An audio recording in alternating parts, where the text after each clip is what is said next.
Rules Committee will come to order, and good afternoon. Today, the Rules Committee will consider H.R. 1675, Encouraging Employee Ownership Act of 2015, and H.R. 766, the Financial Institution Customer Protection Act of 2015. Under current laws, if a seller sells in the aggregate more than $5 million worth of securities in any consecutive 12-month period, the issuer is required to provide additional disclosures to investors, such as risk factors, the plans under which the offering are made, and certain financial statements.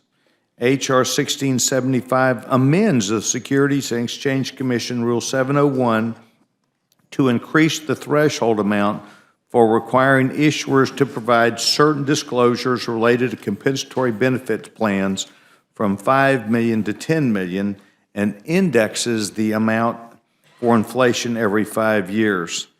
This common sense measure that we're handling today will provide private companies with more flexibility to reward and retain employees. H.R. 1675 also contains 4 other capital market measures that, among other things, will reduce regulatory burdens for small businesses and enhance the quality of information available to investors. The committee, today, the Rules Committee will also consider legislation to address the clear abuse of power exercised by the Department of Justice, the FDIC, and other federal institutions via the implementation of Operation Choke Point. As aggressively targeted attack as it is on legitimate and legal businesses, unfortunately, by our own Department of Justice and our own federal government. I have personally written numerous times to agencies, including the Department of Justice, disagreeing with their involvement in this process, and I'm delighted that it will be before us as a piece of legislation today. H.R. 766 prohibits a federal banking agency from formally or informally suggesting, requesting, or ordering a depository institution to terminate customer accounts or otherwise restrict or discourage it from entering into a banking relationship with a specific customer unless the agency has a material reason to do so, and the reason is not based solely on reputable risk. This legislation directly benefits the American people. I believe that it's important not to have the federal government engaged in thuggery. We need to prevent federal banking agencies from abusing executive power by shutting down legal and law-abiding businesses' access to depository institutions. I have written the young chairman who is here before us today a number of times and talked directly with him about this choke point issue. I'm delighted that Chairman Henserling and his committee have done the hard work on these measures, for joining us today, as well as the ranking member who is not here today, Mr. Elliston is going to represent Mrs. Waters, who was with us for yesterday's hearing. So thank you both for being here. What we're handling today is of enormous consequence to not only a free market and a free enterprise system, but speaks volumes about the problems that the private sector is having with the Department of Justice and other agencies who are engaged in this activity. And today is a great day to stand up and say, enough is enough. I would like to, before we get to our 2 awesome witnesses, allow the gentleman from Florida time for an opening statement. The gentleman is recognized. Thank you very much, Mr. Chairman. Mr. Chairman, I don't have an opening statement, but with your permission, I'd like a moment of personal privilege to make an announcement. Yes, sir. Thank you very much. Mr. Chairman, you know I'm an advocate for staffers, not only on the Rules Committee, but generally in the House of Representatives. And we have the great fortune of having these fine young people that work with us and gain these experiences and then go about their business. Unfortunately for me, Jen Kaufman, who works with me, is moving on. And I just wanted to take a moment of personal privilege and say thank you to her and to the majority and minority staff for your participation with her during the period of time that she was here. All right? Thank you, Mr. Chairman. Thank you, Mr. Chairman. Judge, thank you very much. You and I both know we count on great people who will not only help prepare us and represent us, but do a good job on behalf of this committee and for this institution. And I know she's going to leave with a smile on her face knowing that she bettered your life and the life of this committee. And congratulations and thank you very much. Yeah, I know how that works. We're delighted that both of you are here. You've been here enough times where you know we encourage you to leave anything that you have in writing so that our awesome stenographer is allowed to be able to speak not only Texan but Minnesotan, and I'm sure she can do that today. Mr. Chairman, I'm delighted that you're here. I hope you told Travis and Claire, I know a birthday's headed up in February, and Uncle Pete hopes they're doing okay. The young chairman is recognized. Thank you, Chairman Sessions. Thank you for the kind words about my family. Members of the Rules Committee, thank you for the opportunity to testify on two bills, H.R. 766, the Financial Institutions Customer Protection Act, and H.R. 1675, the Encouraging Employee Ownership Act. I'd like to commend the sponsor of H.R. 766, Chairman Lukemeyer, as well as two distinguished members of the Rules Committee, Congressman Hastings and Stivers, who are original co-sponsors of the bill. I also want to commend the sponsors of the four bills that make up H.R. 1675, Representatives Holtgren, Hill, Huizinga, and Hurt. You didn't have to have an H in your name to be a co-sponsor, but it obviously helped. The alliteration was not our intent. Instead, our committee's intent is, whenever possible, to bring bipartisan bills before you that protect consumers and help create a healthier economy so more Americans can achieve their dream of financial independence. And these members help lead the charge in reaching this goal with the bills that we're here to discuss. H.R. 766 addresses Operation Choke Point, a shocking abuse of federal power. We all agree there are bad actors who defraud consumers, that they should be prosecuted, but no American should tolerate government officials deliberately targeting legitimate legal businesses for no other reason than personal prejudice or political prejudice of those particular government officials. And that's exactly what occurred with Operation Choke Point.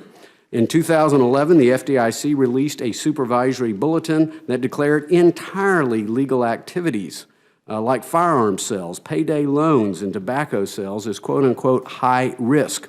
Then the Justice Department, the so-called Justice Department, seized on this list and issued dozens of subpoenas to banks across the country by misusing a law known as FIREA, the Financial Institutions Reform, Recovery, and Enforcement Act. The message sent to banks was unmistakable. Maintaining a banking relationship with these legitimate businesses, which were targeted, created a quote-unquote reputational risk that could invite heightened regulatory scrutiny.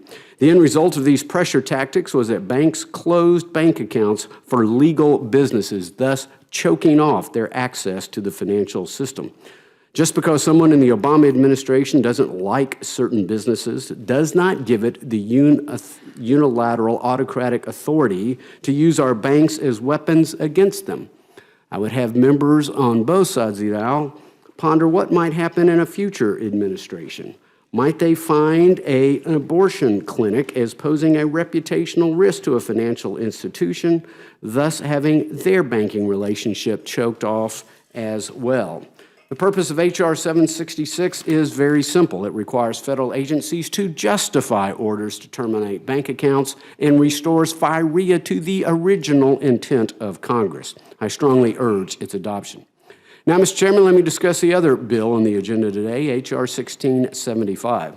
We all know that small businesses are the heart and soul of the American economy. In fact, they helped create more than 60% of the nation's net new jobs over the past 2 decades. So if our nation is to have a healthy economy, which clearly we do not have today, one that offers more opportunity, then we must encourage small business growth, small business startups. While small business owners may have a dream, they must also have access to credit and capital that's necessary to turn that dream into reality.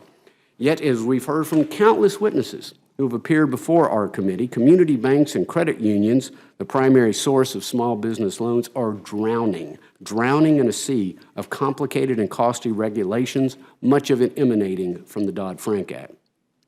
The same occurs with the maze of burdensome securities regulations that are written with the largest public companies in mind, but harm smaller companies. These regulations can give the biggest companies a competitive advantage, but undermine small business owners and the investors who back them. We must level the playing field for small businesses, Mr. Chairman, with smarter regulations that maintain fair and efficient markets, protect investors, and still allow small competitors the chance to succeed. We can make progress on these laudable goals by advancing H.R. 1675. It's a modest bill. It's only 20 pages long, Mr. Chairman, but it provides many overdue improvements that will help spur more capital formation. The legislation gives companies options. It gives them choices on how best to attract investment capital. It updates rules to allow small businesses to better compensate their employees with ownership in the business while removing burdensome regulations.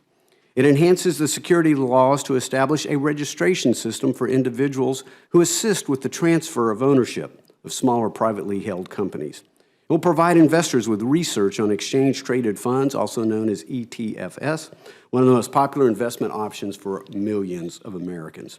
It provides a voluntary, let me repeat, voluntary exemption from duplicative reporting requirements for emerging growth companies and smaller public companies. And finally, it requires the SEC to conduct a retrospective review every 10 years to update or eliminate outdated, unnecessary, and duplicative regulations. You may hear from the bill's opponents that the SEC is stretched too thin to meet the requirements of this bill without more resources. I would remind those opponents in this committee that the SEC just received a $105 million increase in funding for FY 2016 and carried over an additional $51 million of its budget into FY 2016. The SEC's budget of $1.6 billion represents an increase of 44% since the passage of Dodd-Frank in 2010 and is 80% higher than just 1 decade ago. I assure you, the American family has not seen their budget increase 80% in the same time period. Since 2000, the SEC's budget has increased by almost 300%, almost 300%. This growth in the SEC's budget considerably outstrips most other government agencies over the similar time period. And again, it certainly outstrips the growth of paychecks of the vast majority of hardworking Americans whose this economy is not working for them. And so, Mr. Chairman, I would just say that H.R. 1675 won't necessarily fix our economy overnight, but it is certainly part of a solution. It's a smart way to protect investors, to help foster vibrant capital markets that are vigorously policed for fraud and deception, and to allow our economy to flourish. So often top-down command and control regulations from Washington eliminate sources of capital. They increase costs, they reduce the availability of investment harm, and they hurt working people, they hurt seniors, they hurt investors, they hurt our economy. By enacting H.R. 1675, we will ease the burdens on small businesses and job creators and help foster capital formation. Thank you for the opportunity to testify, and I welcome any questions you may have.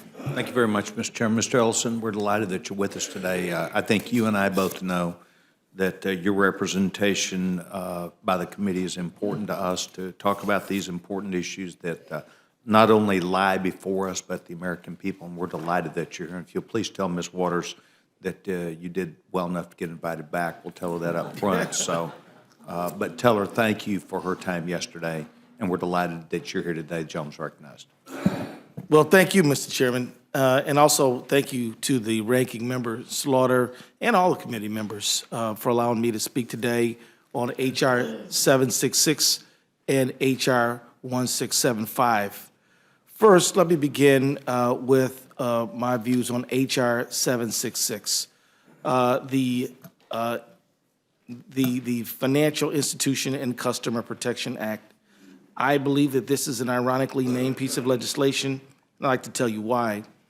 As you know, after the financial crisis of 2008 left millions of hardworking people unemployed and homeless and destroyed trillions of dollars in their savings, federal prosecutors relied primarily on one tool to investigate and prosecute fraudulent financial activities at the largest banks, and that is the Financial Institutions Reform and Recovery Act, FIREA. H.R. 766 would significantly, and I believe irresponsibly, curtail this tool and effectively stifle the Department of Justice's investigative powers over financial fraud.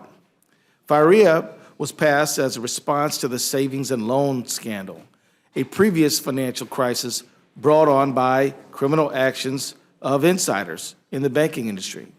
FIREA was specifically designed to hold bankers accountable for destabilizing the financial system by their fraudulent activity, and many judicial decisions have upheld the Department of Justice's enforcement actions relying on this law. H.R. 766 severely limits the effectiveness of FIREA, perhaps opening doors again to fraud in the markets. Specifically, the legislation says that FIREA cases can only be brought when fraud is committed against a bank instead of also by a bank. H.R. 766 likewise limits the law enforcement subpoena power, making it much more difficult for the Department of Justice to investigate potential crimes. This undermining of the justice system should be enough to convince anyone to oppose the passage of this bill. However, H.R. 766 goes further and eliminates banking regulators' ability to ensure the safety and soundness of the financial system. Moving on to the second piece of legislation being considered today, let me now address H.R. 1675, a package of 5 pieces of legislation. These bills undermine the integrity of capital markets and diminish the critical information available to investors. This is not promoting quote-unquote capital formation. Instead, these bills reduce transparency and important protections that long have made our markets the envy of the world. Under this package, companies will be able to compensate their employees with up to $10 million in stock annually without providing them basic information to help them understand the value of that stock. Many of these bills also ignore recent efforts by the Securities and Exchange Commission, SEC, to undertake more reasonable and responsible forms of regulatory relief. For example, considering Title III of this package as a standalone legislation during the last Congress, the SEC finalized its no action letter or the relief commission the commission can pursue under its own administrative authority to exempt certain merger and acquisition brokers from registration. Rather than acknowledging that relief and amending this provision in the bill, Title III inexplicably leaves out 8 important investor protections. Accordingly, the bill allows bad actors and shell companies to use the exemption and fails to require that certain basic conflicts of interest be disclosed. Title IV prevents the SEC from requiring structured searchable data for corporate filings. I'll discuss my concerns more when I offer my amendments on the floor in consideration. Similarly, Title V of H.R. 1675 seeks to impose onerous retrospective rule requiring requirements on the SEC. This provision ignores existing statutory requirements as well as voluntary efforts by the SEC to study their rules, such as its broad-based examination of issuer disclosures, equity market structure, and the definition of accredited investor. Title V, however, does go further and seems to require the SEC to complete a review of all of its rules since 1934 in just 5 years. It also allows the SEC to unilaterally repeal congressional mandates. That's right. If the SEC didn't like something dictated under the recently passed FAST Act under H.R. 1675, they could simply repeal the implementing rules. Now, my Democratic colleagues and I have fought to improve these bills to maintain transparency, protect investors, and to take into account the hard work of the SEC, but these efforts were rejected during the committee markup process. Thus, we now have a package of bills that I believe will harm both job creation and opportunities for American workers to invest. In conclusion, both of the bills being considered before the Rules Committee today are not good for consumers, not good for investors, bad for financial stability, and bad for fighting financial crime and money laundering. I urge members to allow a fulsome debate on the floor and to ultimately oppose these pieces of legislation. Thank you for your time.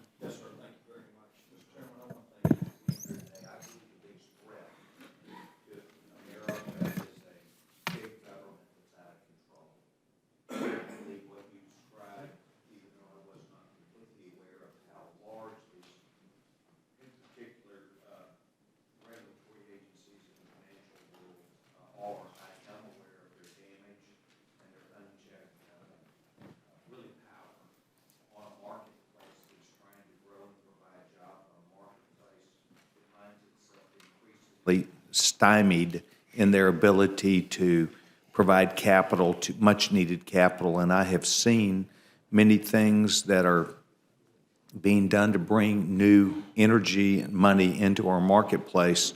And time after time after time after time, it's the federal government that stands in the way. I don't think they do so out of interest for necessarily stability in the marketplace. I think they do it on political whims and political processes.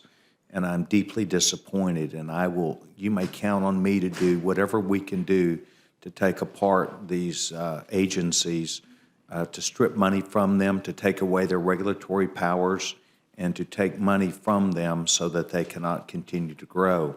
I believe that what you're doing here today is simply common sense, standing up for things that need to be done. And Operation Choke Point is an example of the lawlessness out of the former Attorney General's office and things that happened, and I will continue to speak loudly about them.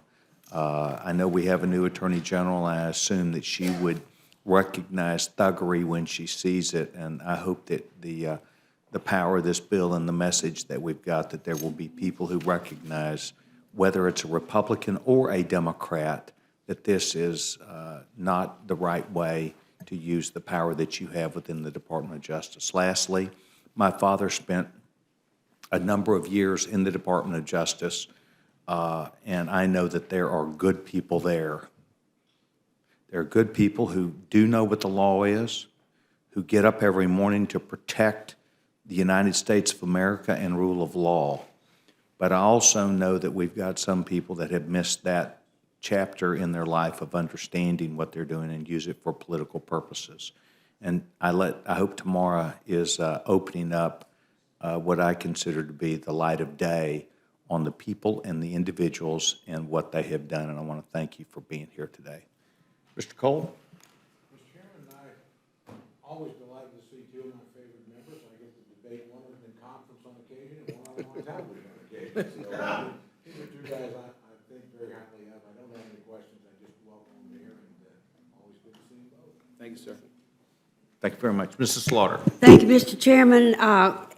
This is the same sort of thing we seem to do all the time, just polishing off democracy one layer at a time. I only have the Statement of Administration Policy for H.R. 1675, but I'm pretty sure that when we get the one for 766, it will be the same. Let me read just a part of this and say why the administration is saying this is totally unnecessary and indeed antithetical to good practice. Title III, that's parts entitled Business Mergers, Acquisition, Sales, and Brokerage Simplification, is overly broad and would eliminate registration requirements for merger and acquisition brokers engaged on a transaction for any privately held company with gross revenues up to $250 million, thus exempting deals of significant size. Most of us think $250 million is a lot of money. And for business far bigger than the local small business, the bill purports to aid. In other words, it doesn't even apply to what you're looking to do. Moreover, the legislation is duplicative insofar as the Securities and Exchange Commission has already taken administrative action to exempt certain M&A brokers from broker-dealer registration without hindering the agency's ability to protect investors.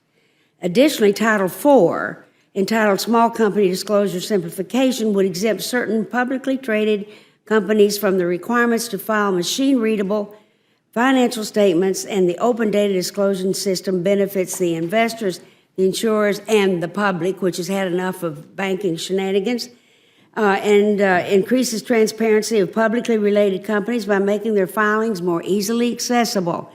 Impeding a regulator's ability to use 21st century technological tools to regulate markets and protect investors is contrary to the SEC's mission. Lastly, Title V, entitled Streamlining Excessive and Costly Regulations Review, would require the SEC to periodically review all of its existent significant regulations and determine by commission vote whether each regulation is outdated, among other requirements. These requirements are unnecessary, duplicative, wasteful, and costly. The SEC already complies with the Regulatory Flexibility Act and is encouraged under Executive Order 13579 to review rules to assess whether they are outdated or excessively burdensome, requiring a review and full commission vote on every major rule every 10 years under full Administrative Procedures Act-style requirements would severely hinder the SEC's ability to monitor markets and protect investors. And if the President were presented with H.R. 1675, his senior advisors would recommend he veto the bill. And while we don't have it, I suspect that the other statement of administrative policy would be very much the same, and I yield back. Thank you very much. Gentlewoman yields back time. Gentleman from Georgia does not seek time. The gentleman from Florida does not seek time. The gentleman from Colorado does seek time. The gentleman is recognized.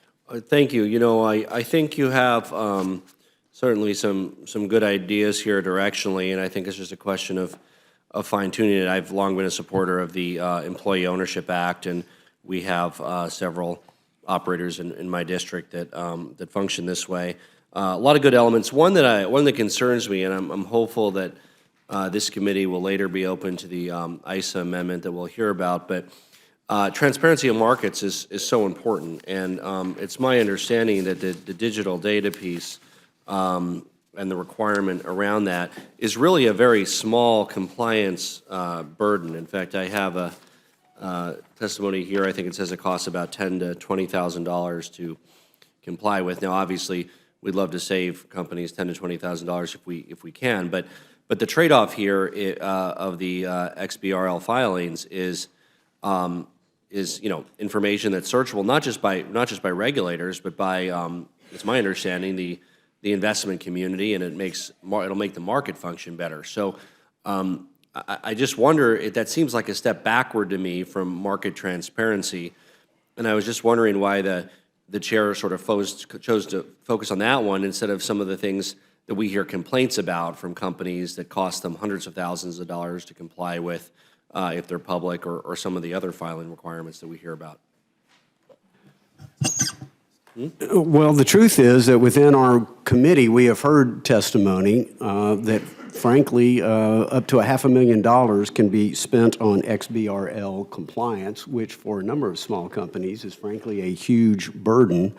So we do have different data, I suppose, on what the cost may actually be. We had testimony in our committee from, for example, Shane Kovacs of PTC Therapeutics, and he testified, quote, "In addition to failing to provide useful information for investors, XBRL reporting is very costly for resource-constrained small businesses. The capital we spend on XBRL fees could go to support our clinical testing, but instead we pay for a report that investors do not want or need. Research at from Columbia University indicates that fewer than 10% of investors have used XBRL data for analysis, and many investors complaining that it is not useful and that it is not reliable and it is not timely. So again, this is at least one exemption for those investors who believe that the XBRL format is critical. Obviously, they have the option of not investing in small companies that don't choose to undertake the cost of the XBRL reporting. So again, as you well know, we're talking about the formatting of the report in this interactive format. But for a lot of small companies, the testimony has been pretty overwhelming that it's a huge burden.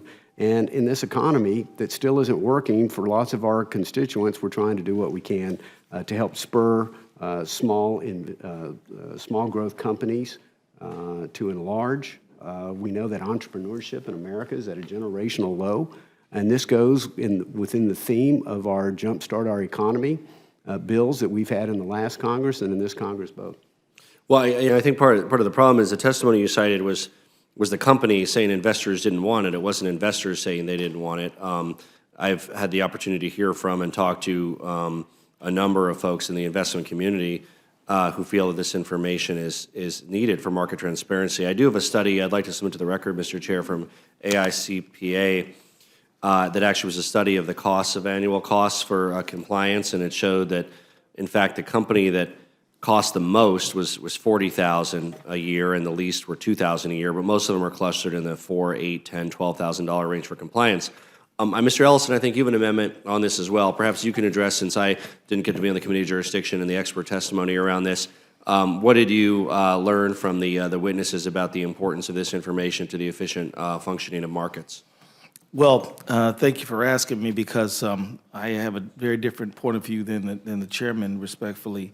The witnesses that I talked to who had outlier costs, the research that we did indicated they may have gone very late to try to get this filing, and that maybe the filing numbers weren't even entirely accurate. And the information that we've gleaned is more in line with what you found, which is that it is a cost, and I agree with you.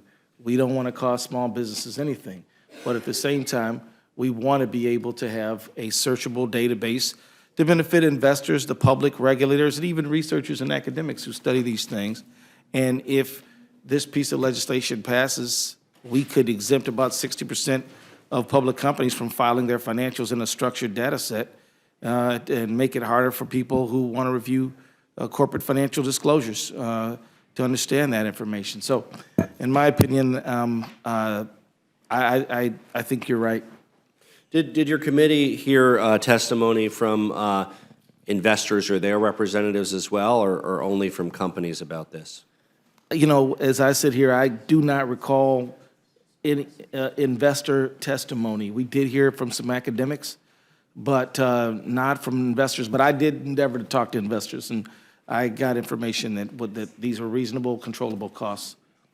Yeah, and I mean, again, I think what, you have your amendment, which is very thoughtful.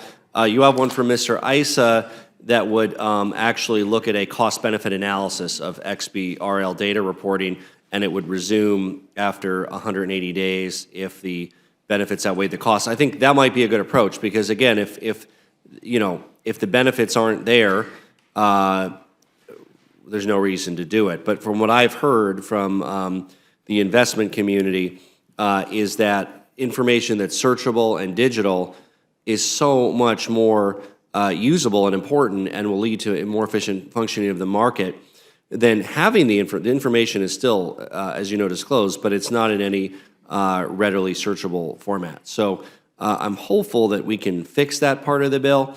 I think it's one that would be good for capital markets and is a very minimal cost for operating public companies.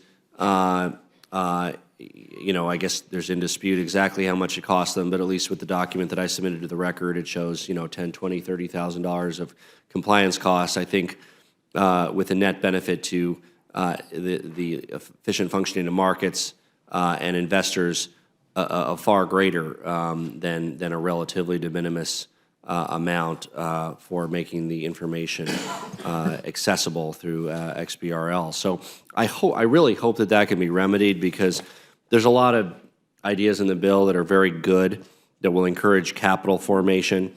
And by the bill, I mean 1675 is the one that I'm talking about here. I think the other bill I have some problems with, but at least with 1675, I think it's very important to find ways to reduce red tape wherever possible.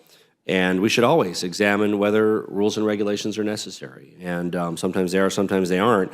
But the very act of making information searchable, as close to perfect information as we can get, is the fundamental principle of a market functioning. And so that just isn't the right one to go at when we're looking at, trying to reduce costs and cutting down red tape. So I'm really hopeful that the body as a whole will be able to act on either Mr. Ellison's amendment or Mr. Ice's amendment or some way to remedy that so that we don't sacrifice the quest for perfect information, more perfect information in the marketplace upon which a functioning market is predicated. And I yield back. Thank you very much. I appreciate the gentleman's testimony and questions that he's brought about in his ideas. Is there any other member that would seek time? The gentleman from Ohio is recognized. Thank you, Mr. Chairman. I'll be fairly brief. Chairman, thanks for being here. Mr. Ellison, thanks for being here. On 1675, the Encouraging Employee Ownership Act, Mr. Chairman, the threshold of this was set at $250 million in sales for a lot of these companies. I just want to remind everybody on the Rules Committee that $250 million in sales is a middle market company. The middle market companies in this country are the ones growing our economy. They're the ones who have a real trouble getting access to capital, access to banking, and so relieving some of the burdens for these middle market companies that have been growing jobs, but they're not household names that we recognize, is really important if we're going to help get our economy back on track and make sure people can get good jobs that are available in our economy and pay good wages. So, Mr. Chairman, given that there was some maligning of companies that are $250 million in revenue, if you want to add anything to that and how important the middle market companies are to our economy, I want to give you the opportunity to do that. Well, thank you. And gentleman is on your committee, Mr. Chairman, is also a very valued member of our committee as well. He spoke eloquently on this. Again, these are important companies. If we're going to grow this economy that, as we all know, in the last quarter had a dismal less than 1% economic growth. Economic growth is something that compounds over time. And so lack of economic growth is really hurting our constituents. And as time goes by, we know how despondent they are becoming and the anxieties they have at night. Can they send a kid to college? Are they going to be able to make the next mortgage payment? And, our bills that our committee has produced in the lane of trying to create more capital opportunities for the small and the mid-level capitalized companies, I think are just vitally important. I think this is something small, and I guess we have a principal debate on, how much of the investor community is actually using this, what is its cost, but I think we have to err on the side of providing greater opportunities for economic growth. And so the gentleman from Ohio, again, a very valuable member of the Financial Services Committee, makes an excellent point. Thank you, Mr. Chairman. And I just also want to echo what the gentleman from Colorado said and how important employee stock ownership and employee ownership of companies is. That's in Title I. It's not a controversial part of the bill, but if the bill doesn't pass, Title I doesn't pass. And employee ownership is so important. I have a company in Hilliard, Ohio called Allied Mineral. You've never heard of them, but they, if you've got any kind of industry that, uses smokestacks anywhere in your districts, the stuff that they make at Allied Mineral helps make sure that those things work efficiently. And people can work in that company for 20 years, be an employee owner, and walk away with almost $1 million in their 401k because of the employee stock ownership, the ESOP that they belong to. And it is a valuable way to build wealth and grow our middle class and make sure that people can look after their families and look after their retirement. Employee ownership is so important. And, we all have examples, but I just wanted to make sure that everybody heard the story of Allied Mineral and how employee stock ownership is working for those folks that work for $15 and $20 an hour and go home and feed their family, and they build wealth through their careers. as part of employee ownership, and it works. So that's why I think this bill is so important, and I hope we can get it done. Thank you, Mr. Chairman. I yield back. Thank you very much, sir. Mr. Collins? Mr. Collins does not seek time. Mr. Newhouse?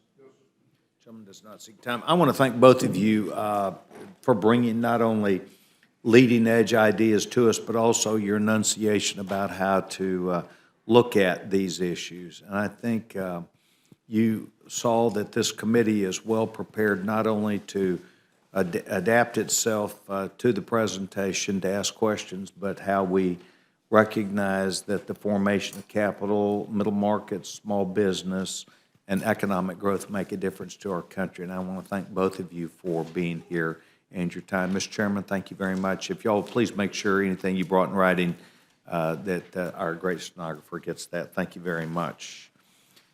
Before we go to our second panel, I want to introduce Jake Breaux, who is with my office, who is a graduate, going to graduate from my university, Southwestern University in Georgetown, Texas. And Jake, I'm glad that you're with us today. Your parents from Houston, Texas are proud of you, and I am too, and I'm delighted that you're here with us today. I'd now like to call up the second panel. I believe Mr. Perlmutter is the only person that I see that had sought time before us today. Ed, we're delighted that you're here. This is your former committee. A lot of people on this committee may not remember you, but I know each of your colleagues to my right really valued not only your service with us, but the lot of energy that you brought with it. And you and I had many, many spirited debates up here. I think I lost every one of those, Louise. Yeah, the odds were better. The odds were better, but just so we get this one right, you got a lot of friends up here, and we're delighted that you're here. And this committee would now, without objection, allow you to bring anything you want and put it on the record. The gentleman's recognized. Thank you, Mr. Chairman, Madam Ranking Member, Committee. I'm here today to speak as to an amendment to H.R. 766, and the amendment I'm offering. The amendment I'm offering would allow banks and credit unions to offer financial services and maintain relationships with legal and licensed marijuana businesses. The amendment was offered and withdrawn in the Financial Services Committee during the markup after a lengthy debate. I will note the amendment is germane, as no points of order were raised during the markup. However, at the request of several friends and supporters on the Republican side of the aisle, I withdrew the amendment with the understanding I would bring it back up if the bill was brought to the floor. My amendment expands upon the provisions in Section 2 of H.R. 766 by adding a new section at page 4, line 6, which provides a safe harbor for banks and credit unions to provide financial services to legal and licensed marijuana businesses. Regulators would not be able to threaten or limit a bank's deposit insurance, take any action against or force a depository institution to halt providing banking services to a marijuana-related legitimate business. This amendment gives banks and credit unions that choose to provide financial services to marijuana businesses the legal certainty that they're seeking. It does not force any financial institution to provide services to a marijuana business. Even under the regulatory guidance issued by the Department of Justice and the Treasury, few banks are willing to risk providing services to marijuana-related businesses. These businesses are being cut off and unable to accept credit cards, deposit revenues, checking accounts, or payroll accounts. They cannot even pay taxes from these accounts. Marijuana-related legitimate businesses have lost their accounts at both banks and credit unions because of the uncertainty. Today, there are 23 states and the District of Columbia which have enacted laws allowing for either medical or adult use of marijuana. And in addition, there are 15 other states that have permitted some form of limited cannabis oil use. I would dare say that every single member of this committee comes from a state that allows for some level of marijuana use, with the exception of Mr. Stivers. Ohio recently had an initiative which failed, but I understand that another initiative is being proposed for his state. While I believe it is up to each state and its voters to decide how to proceed with marijuana laws, it has become apparent there is a need to align federal and state laws when it comes to accessing the banking system. A recent Denver Post editorial stated, "Congress needs to act to fix the banking issue." And the bill I introduced, Marijuana Businesses Access to Banking Act, is the right move to fix the problem. I have a copy of that editorial for the record if the committee so chooses to enter it into the record. 2014, when the House considered the fiscal year 15 financial services and government appropriations legislation, Denny Heck and I offered an amendment that passed 231 to 192 with the support of 45 Republicans, which prohibits the federal banking regulators from penalizing financial institutions which provide services to legitimate state-licensed marijuana businesses. Even the Senate passed a similar amendment to the 16 appropriations bill in committee by a vote of 16 to 14. Ultimately, the provision was left out of the final fiscal year 16 spending bill. It's time for Congress to clarify the banking laws with respect to marijuana businesses. Legal and licensed marijuana businesses are being discriminated against, and it is time we treat them fairly under the law. I ask for my amendment to be made in order and for the entire body to be awarded the opportunity to vote on this important issue, which now comes from so many states that well over half of the country's population is within a state that has some level of marijuana use. And with that, Mr. Chairman, I would be happy to answer questions as best I can. Thank you very much. I have lots of comments related to this. I will say that some of the opinions that I have, I've drawn from the National Geographic channel that has Drugs, Inc., which is a show that is on a regular basis, and it talks about the horrors of drug use, marijuana, heroin, methamphetamines. It talks about the drug cartels that try to poison our children, cause hallucinating effects to all of America, to destroy our businesses, to undermine our rule of law, to kill police officers, to overrun our borders, to destroy our schools, our educational institutions, our young people, our colleges, the infiltration of money to overrun our banking system, billions of dollars. I've watched movies over the years. As you know, my dad served as director of the FBI, and I watched with horror when Carlos Slater put a $25 million hit on his head. I watched police officers who risked their lives to go in and save children and adults and young people who find themselves hopelessly to drugs. I've talked to many, many people. I've never smoked a marijuana cigarette. I just say that. So I don't have a rich background, a deep background, except I watch my fraternity brothers, those that smoked dope and just gave up on life. And I see no reason why we would want to help this group of people out to make life miserable for the next generations of Americans. Okay, I said my piece. Mr. Cole? No questions. Mrs. Slaughter? Does any Democrat seek time? The gentleman, Mr. Polis. Yes, sir. Well, the gentleman's recognized. Mr. Chairman, I fully respect the views that you just put forward. I, like you, have never smoked not only marijuana but cigarettes or anything, but I drank enough liquor to float Queen Mary. And you have to kind of wonder sometimes what happened during Prohibition. We ultimately legalized alcohol because of crime problems and other considerations.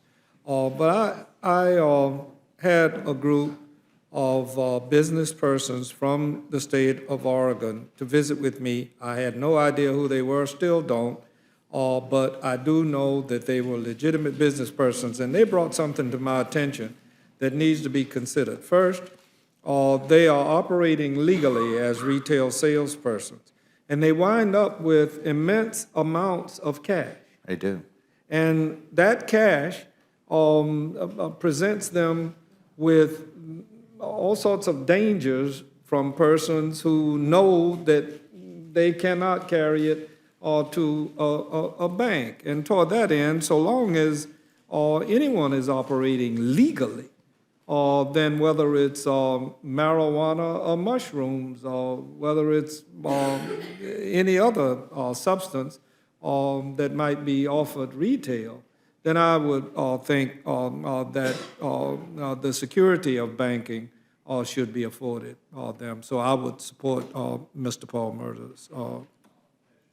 Thank you very much. The gentleman from Colorado. Thank you, Mr. Chair. And you know, this is an issue that I assure you, Mr. Chair, and those of you on the committee who haven't heard this from your constituents, is extremely important to those of us who represent states that have chosen to go a different direction than, for instance, the state of Texas. And the chair and I have had the opportunity en route to Enrique Peña Nieto's inauguration to discuss this issue fairly extensively. Suffice to say, I don't think either of us will change each other's minds with regard to the underlying issue. But what I would encourage those of you who don't want marijuana to be legal to consider is two things. One, that's fine with us. If the gentleman in the chair doesn't want it to be legal in Texas and it's not legal in Texas, I would just urge him to afford us the same ability to make our own decision in Colorado with regards to states' rights as our voters did. Secondly, I would point out that Mr. Perlmutter's amendment does not legalize marijuana anywhere, does not lead to any additional usage of marijuana. It in fact, if anything, should the federal government choose to enforce its laws, I would say, God forbid, but in a place like Colorado or Washington, if they choose to, they would have a better banking trail to do that. They would have a better banking trail to do that because they would know exactly where the money was. While I hope that doesn't happen, I think that this is just a common sense thing. The banks are not the choke point. Law enforcement is the choke point, and we need the information to be out in the open.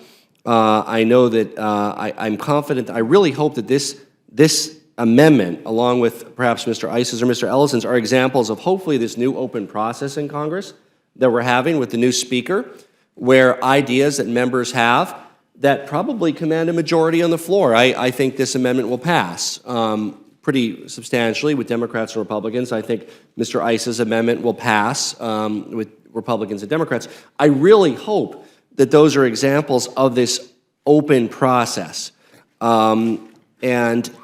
It serves anybody who wants marijuana to be illegal, legal, somewhat legal. It serves none of those purposes to have people carrying around and transacting in large amounts of cash rather than to have the traceability and the verification that we have through our normal banking system.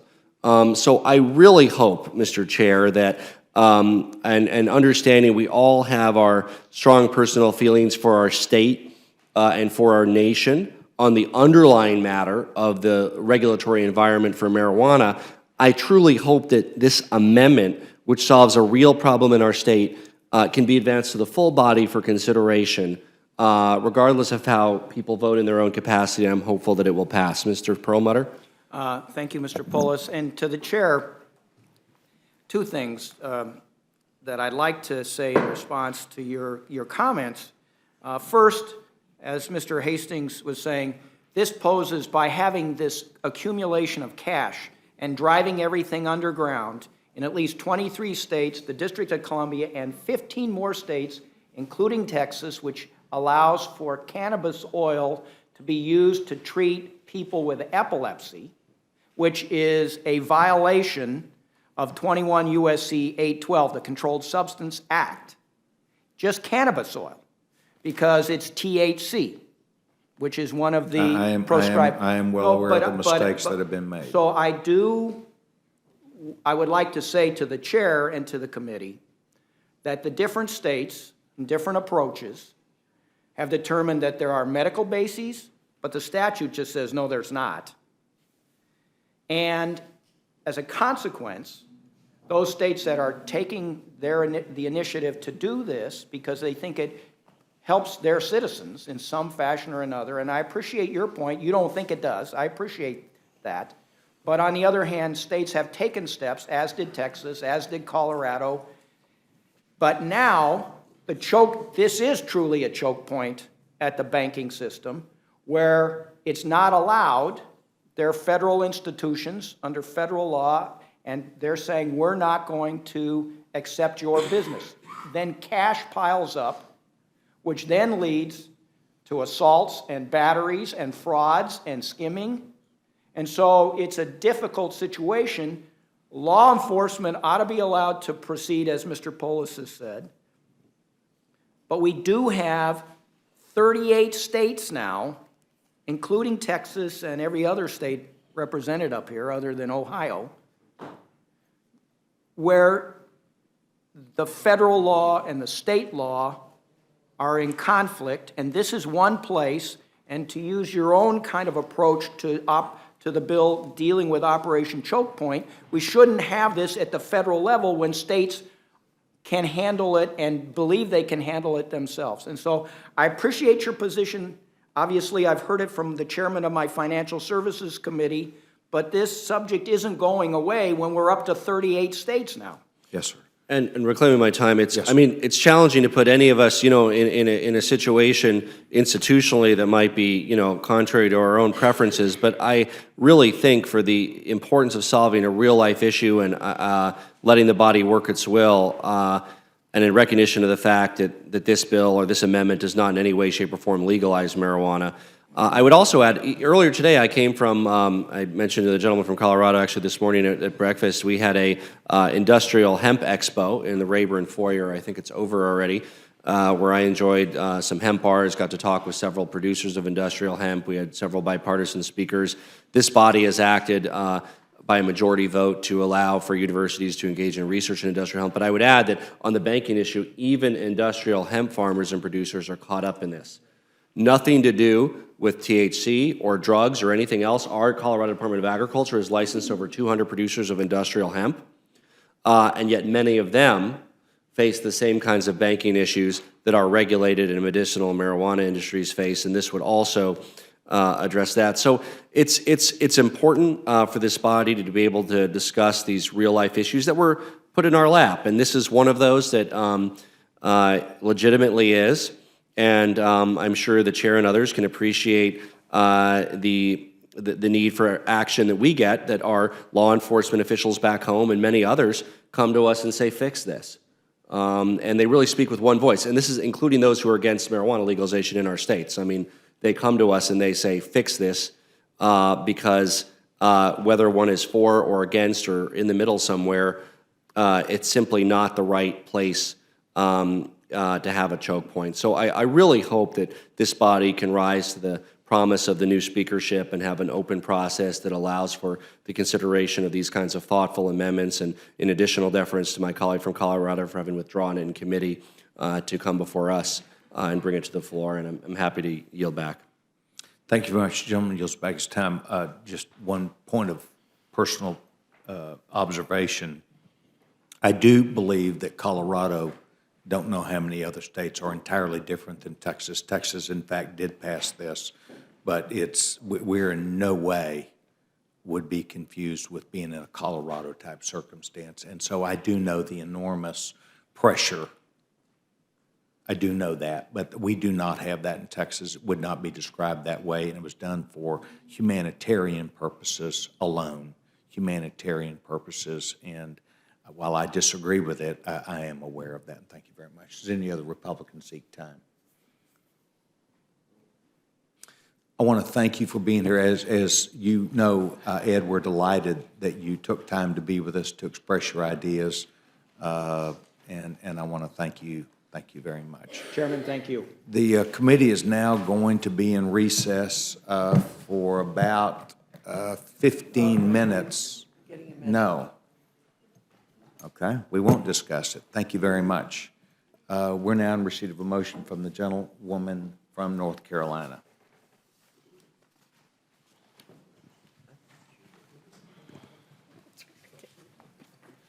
Mr. Chairman, I move the committee grant H.R. 1675, the Encouraging Employee Ownership Act of 2015, a structured rule. The rule provides 1 hour of general debate equally divided and controlled by the chair and ranking minority member of the Committee on Financial Services. The rule waives all points of order against consideration of the bill. The rule makes an order as original text for the purpose of amendment, an amendment in the nature of a substitute. Consisting of the text of Rules Committee Print 114-43, and provides that it shall be considered as read. The rule waives all points of order against that amendment in the nature of a substitute. The rule makes an order only those further amendments printed in Part A of the Rules Committee report.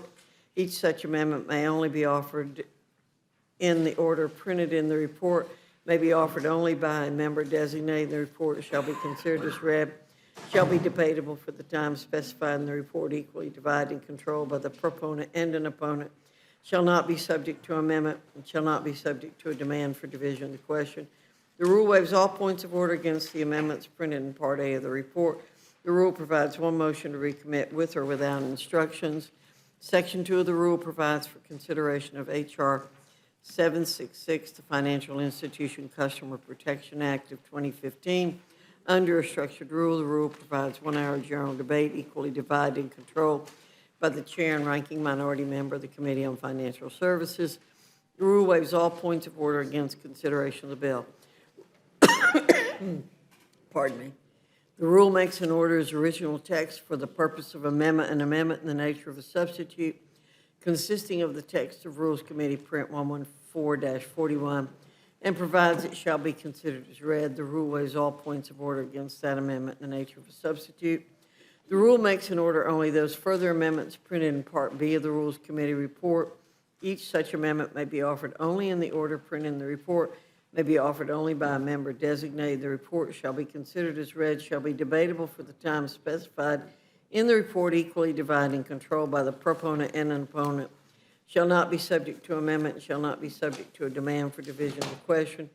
The rule waives all points of order against the amendments printed in Part B of the report. Finally, the rule provides one motion to recommit with or without instructions.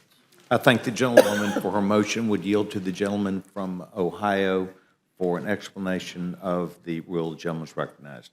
Thank you, Mr. Chairman. The rule provides consideration of both rules under a structured rule. In the case of H.R. 1675, it makes an order all the amendments submitted and 2 of the 3 amendments submitted for H.R. 766 were made in order. It's a straightforward rule, and I urge our members to support it, Mr. Chairman. Thank you very much. We're now open to any discussion or amendment therein. Gentlewoman from New York. Mr. Chairman, I have an amendment to the rule. I move the committee grant H.R. 766 and H.R. 1675, each an open rule, so that all members can express their will on the floor. Thank you very much. You're welcome. Further discussion? Those in favor signify by saying aye. Those opposed, no. No. Noes have it, noes have it. Further amendment or discussion? Gentleman from Colorado. Mr. Chairman, I have amendment to the rule. I move the committee make an order and give the necessary waivers to the amendment to H.R. 76 by Mr. Perlmutter, number 2, which provide a safe harbor for banks and credit unions to provide financial service to legal and licensed marijuana businesses. And if I may, Mr. Chair, again, this issue is not going to go away, and you know, our state and other states and members of our delegation had differing opinions about what our own state should do, of course, but it's decided to go a certain way. And, you know, this is a corresponding change that needs to be made federally. It doesn't mean it's legal anywhere, doesn't mean it's legal in Colorado. In fact, it would give federal law enforcement better information should federal law enforcement choose to enforce the law in Colorado. But meanwhile, we are going to continue to hear it from law enforcement back home, from businesses back home, from banks back home, because the current situation is untenable. This very simple amendment, I'm confident, would pass on the floor based on other similar votes with a strong bipartisan majority. And I really hope that we can include the Perlmutter-Heck amendment, and I yield back. Thank you very much. The gentleman now moves his amendment. Those in favor signify by saying aye. Aye. Those opposed, no. No. Roll call, Mr. Chair? Noes have it. Gentleman asks for a roll call vote. Ms. Fox? No. Ms. Fox, no. Mr. Cole? No. Mr. Cole, no. Mr. Woodall? Mr. Woodall, no. Mr. Burgess? Mr. Burgess, no. Mr. Stivers? Mr. Stivers, no. Mr. Collins? Mr. Collins, no. Mr. Byrne? Mr. Byrne, no. Mr. Newhouse? Mr. Newhouse, no. Ms. Slaughter? Ms. Slaughter, aye. Mr. McGovern? Mr. McGovern, aye. Mr. Hastings? Mr. Polis? Aye. Mr. Polis, aye. Mr. Chairman? No. Mr. Chairman, no. Clerk will report the total. 3 yeas, 9 nays. The amendment's not agreed to, not amendment. Mr. Chairman? Yes, sir. Yes, sir. Further discussion, I do want to thank the committee for recommending to make in order both Mr. Isa's and Mr. Ellison's amendment would largely resolve, I believe, some of the shortcomings on the committee report of H.R. 1675, and at least I appreciate a process that has allowed several of those ideas to come forward to the full body with regard to transparency of markets, a very important principle, and I yield back. Yes, sir. Thank you very much. All right, no further discussion or amendments, so we'll now vote on the motion from the gentlewoman from North Carolina. Those in favor signify by saying aye. Aye. Those opposed, no. No. The ayes have it. The ayes have it. Gentlewoman asks for a roll call vote.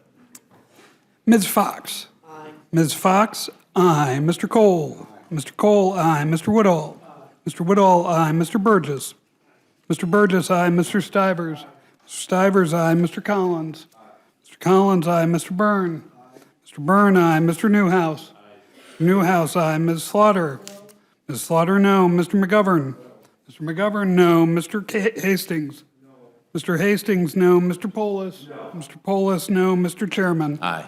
Mr. Chairman, Clerk will aye. report the total. 9 yeas, 4 nays. The motion is agreed to. The gentleman, Mr. Stivers, will be handling this for Republicans. And Mr. Polis for Democrats. We do not expect another meeting this week. We have successfully done our task, and I want to thank everybody. And let me please remind us, as the gentleman, Judge Hastings, has enumerated, how much we do appreciate not only our staff, including our staff director, Mr. Halprin, and certainly the ranking member has very able staff that supports her, and we give thanks to Miles also, and for the professional conduct of our staff. We will miss those that move on. We will wish them the very best, and we'll hope that they choose to come back and be nice to us. This completes our work for the day. Thank you very much.